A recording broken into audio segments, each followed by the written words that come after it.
నేను రతిరాజ సౌఖ్యాలను అనుభవించాను. రాజుల నుండి పొందవలసిన మర్యాదలు, సన్మానాలు, సంపదలు పొందాను. ఇక చాలు. ఇంక నాకు కావలసింది ముక్తి మార్గము. దాన్ని చూపించు.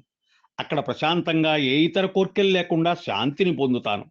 నీ దయ వల్ల ఇక నిశ్చింతగా కామక్రోధాది గుణరహితుడనై జీవిస్తాను శ్రీకాళహస్తీశ్వర అంటూ దూర్జటి మహాకవి వారు ఈ పద్యంలో సంతోషించితి చాలు చాలు రతిరాజద్వార సౌఖ్యంబులన్ శాంతిం పొందితి చాలు చాలు బహురాజద్వార సౌఖ్యంబులన్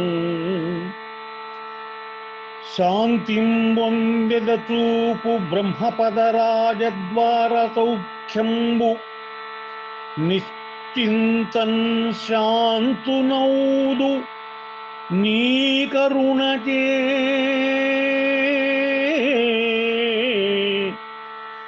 శ్రీకాళహస్తీ